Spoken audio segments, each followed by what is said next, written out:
You clean a patch on the bathroom ceiling. The surface looks normal again.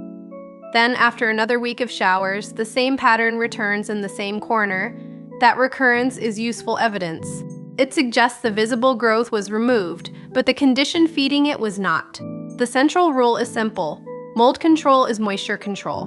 Mold spores are common indoors and outdoors. Growth becomes more likely when a suitable material stays damp long enough. Cleaning can remove visible growth from an appropriate surface, but cleaning cannot repair a roof, stop a plumbing leak, warm a cold surface, reconnect an exhaust duct, or dry material hidden inside a wall. That is why the first question is not which cleaner is strongest. The first question is, where is the water coming from and what makes this location stay damp? Use a 5-part investigation. First, map the pattern before changing it.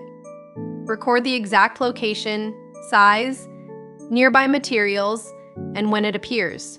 Does it worsen after rain after showers, during cold weather, when furniture blocks airflow, or when the air conditioner runs? A dated photograph and a simple floor plan are more useful than memory alone. If the patch returns in precisely the same place, that location is a clue. Second, separate the possible moisture paths. A plumbing leak may follow a pipe or fixture. Exterior water can enter around roofing, windows, flashing, siding, or foundation details. Condensation forms when humid air meets a surface cold enough for water to collect. A bathroom fan may run but move too little air, discharge into the wrong space, or have a blocked duct. Wet insulation, drywall, carpet, or wood can also hold moisture after the original event appears to be over.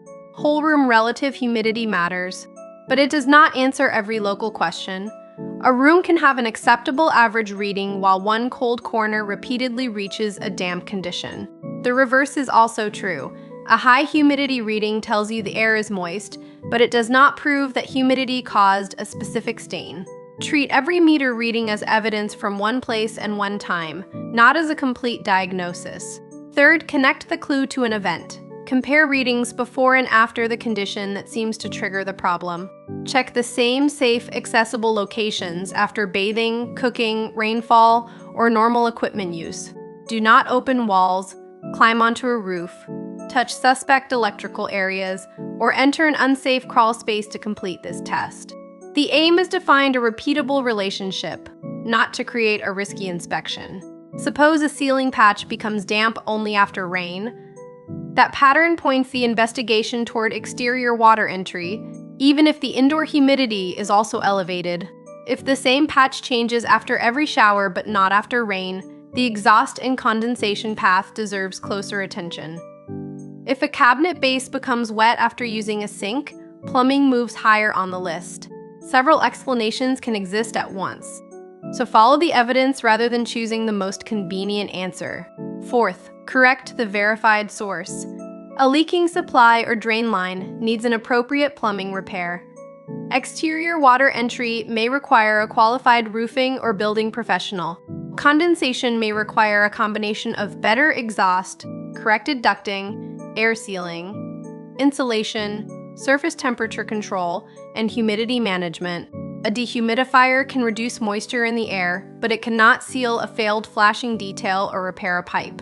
Do not buy a large solution from one attractive number. Confirm the path, repair it, and then look for a measurable change.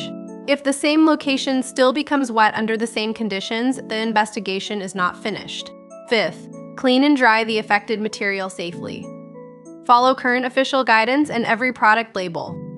Never mix cleaning products because dangerous gases can form. Hard and porous materials do not always respond to the same method. Large areas, hidden growth, repeated recurrence, sewage-contaminated water, extensive material damage, or conditions beyond safe access call for qualified help. This channel cannot diagnose an illness or determine the safety of a specific home from a picture. Here's a realistic example. A homeowner repeatedly cleans small dark spotting above a shower. The exhaust fan makes noise, so it is assumed to be working. A later check shows that the mirror stays wet for a long time, the ceiling surface is cold, and the fan has weak airflow at the grill. A qualified inspection finds a restricted exhaust path. Cleaning alone never changed that path, so the same sealing area kept becoming damp. The repair is not use more cleaner. The repair sequence is to correct the exhaust problem, dry the affected materials, clean or replace materials as appropriate, and then monitor the same sealing through normal shower use. If the mirror clears faster, the surface remains dry and the pattern does not return. Several pieces of evidence now support the repair. If moisture remains, another source or an incomplete repair must still be considered. Notice what this example does not prove. It does not mean every bathroom patch comes from ventilation. A roof leak can appear near a bathroom. A cold water pipe can create condensation. Moisture can travel along framing and appear away from its entry point. The location of visible growth is where the investigation begins, not necessarily where the water began. 3 common mistakes make recurrence more likely. The first is treating the stain as the whole problem. The surface may be the last visible step in a longer moisture path. The second is relying on one reading.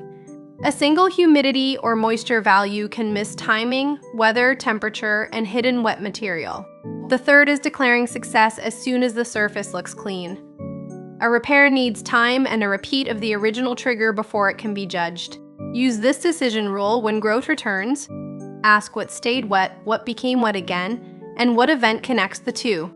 Verify the source, correct the path, clean and dry safely, and monitor the repair under the condition that used to trigger the problem.